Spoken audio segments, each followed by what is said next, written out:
Hello everyone, welcome back to another video from Shomu's Biology. And in this particular lecture, we are going to talk about 5 PhD topic ideas to do PhD in zoology. If you are a zoology graduate and zoology postgraduate and want to do PhD in zoology field, then what are the topics and research ideas that you can do PhD considering the current scenario? And we are going to divide this lecture into 2-3 sections. One is that the topic that we are going to share, I'm going to tell you the complexity of the topic. I'm also going to tell you why we are choosing the topic considering the current scenario, and we are also going to talk about the human welfare and direct importance of the topic for the selection of that topic. That makes your case stronger when you're applying for the research interest and try to make the SOPs and also try to build the research proposal to do PhD. This is going to help you a lot. So let's move on and let's see what are the 5 most recent and current research topic ideas to do PhD in zoology. So let's start with the very first topic, and this topic is microbiome host interactions in wild mammals. Implications of zoonotic disease emergence. This is one of the very important and interesting topic, and I'm a little biased here of choosing this topic because I am from microbiology field and I try to combine zoology and botany with microbiology, and this is really important. So why so, we are going to talk about in a moment, but the very first thing is complexity. This is a really complex topic and the research need to be done will be very much delicate and it will be a complex mode. So as per complexity level, I'll give you 5 star, that is high complexity. The host and microbiome interaction and the implications especially for the zoonotic diseases or the emergence of the zoonotic diseases. And here what we have is the scope. The scope is for all the different fields, which is from ecology, parasitology, microbiology and epidemiology. So people from all these interdisciplines of biology or biological science can get into this topic. The third thing is why it matters. With increasing zoonotic outbreaks, remember recent outbreak was COVID-19, and also we need to study the gut and skin microbiome in the wild species, not humans, but in the wild species, especially bats, rodents and primates, who are the epitome of spreading these diseases, the zoonotic diseases. It can reveal how shift in biodiversity affect the disease transmission to humans, and that's why it's very important. And in human welfare impact, early identification of the disease reservoirs can help us to isolate them and protect humankind from spreading of this disease, from catching of all these diseases. That's why this is one of my top priority of the topic as a zoology PhD research idea. Let's move to the next topic here. The next one is urban wildlife adaptation and its role in biodiversity conservation. Anything related to biodiversity and biodiversity conservation is important from this period, from 2025 I'm making the video. From this time in the upcoming 5 years, 10 years, 20 years, any step that a researcher take to protect our biodiversity will be important. So hence we have urban wildlife adaptation and its role in biodiversity conservation. Complexity level is moderate to high, and in this case the scope is behavioral zoology, and the scope for behavioral zoology in the upcoming 20 years is going to be enormous, believe me. And people are already working with zebrafish, they're working with ants, bees and what not. Conservation biology and urban ecology will be the topic of interest. Why it matters: as cities start to expand, species like monkeys, leopards and birds adapt to conflict with human infrastructure, and we need to have a research that can optimize the coexistence of all the other species along with the human industrial development. That's why it's important.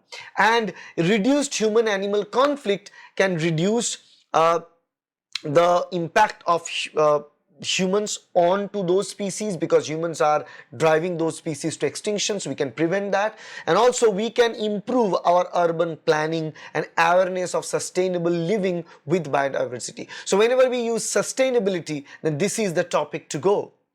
Let's move to the third topic, and the third topic we have endocrine disruption in aquatic fauna due to pharmaceutical pollution. This is another one of my favorite topic of discussion, a favorite topic to do PhD in zoology field.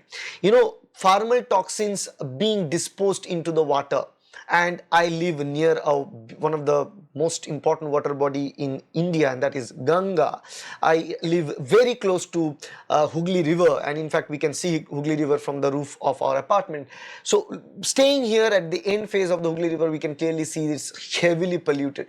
And in any river that you live nearby, you'll understand one thing, that these industrial toxins that's being dumped and pharmaceutical toxins that's being dumped into the river, especially the pharmaceutical pollutions, and how the river is dealing with them, how the river wildlife is dealing with it. So complexity level again moderate to high. The scope is ecotoxicology, reproductive biology and environmental zoology are the subtopic of this particular research. Next, why it matters. Of course it matters. Why? Drug resistance is increasing, antibiotic resistance is increasing. The reason behind it is these pharmaceutical pollutants being dumped into the rivers. Antidepressants and hormones in water affect the fish and amphibian psychology. Right? Try to understand the psychology of all these other animals and also physiology of all these other animals.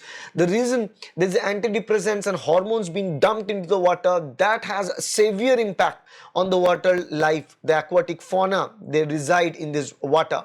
And understanding the long-term consequences and effects of these pollutants in the water help us assessing the water quality and safety for the aquatic fauna living in that water. Safeguarding the aquatic food sources, because we also eat those as food. We eat, so anything we are dumping in the water, and we are also culturing fish there. We are taking fish out of the water and eating it. So anything we are putting into the water is ultimately returning back to us. And much accumulated way, bioaccumulation is happening here. So safeguarding the aquatic food sources is very important choice, and protecting the biodiversity of the aquatic environment is another important reason that has direct biological welfare associated to it. So that's why I'll choose this topic. Now we have the fourth topic, comparative genomics of longevity in non-model vertebrates. Now, non-model vertebrates means obviously we cannot deal it in a chimpanzee and gorilla right now at this moment, because we don't have very much research backed data to conduct trials on chimpanzees, or which are very much linked with us, but we can do that in crocodiles and turtles. So genomic study of longevity can be studied in turtles and crocodiles. The complexity level will be high in this case because a lot of genome analysis will be involved, and not all the institutes can provide you with the infrastructure needed to do this, but it's another very interesting research that will include molecular zoology, comparative genomics and evolutionary biology alongside. And why it matters, some species exhibit negligible senescence and their gene pathways can unlock the insights into aging, especially the turtles, because they live a long period of time. You know that how they manage to live for a long period of time. What is there in their genome that makes them so successful in terms of showing a middle finger to the senescence? So we want to understand that. So translational research for human aging and regenerative medicine can be obtained from it, and anti-cancer therapies can also be formed with the help of these anti-senescence models and research on this anti-senescence model about their aging. That's why it's important. The last and the fifth topic that I want to share in this particular video is climate-driven changes in insect pollinator behavior and its impact on human agriculture. Another very direct role. The complexity level will be moderate. So if you want to choose a topic which will be easy to be conducted as a research, field study will be involved in this case, but the level of complexity is moderate. In fact, among these 5 topics, this is the easiest one to pull off. Right? And scope is entomology, climate science, agrozoology. These are the sciences, these are the subtopics or categories where people can actually follow this topic for doing their PhD. And why it matters, changing temperatures and humidity. And the weather is shifting every single year. You know, last year we had continuous dry heat, the next year we have moist heat. So this changes in temperature and humidity and how it affect insect timing, mating and foraging, that directly impact the crop yield, right? That's what we need to figure out. And it helps us securing food production, advising sustainable farming practices, and also guide us for climate resilient crop planning that helps for much higher crop yield. So this is a direct implication in human welfare. So these are the 5 topics that you can try to form research proposal, and if you want to form research proposal on these 5 topics, you can directly contact us. There is a service provided by us as an assignment helping service, where we will guide you and help you to form this research proposal, where you need some tweaking from your side to do it. Obviously it's chargeable, it's paid, so you can try to do that. If you want to do it, you can always contact us in this number 9804865119, and you can also visit our website for that.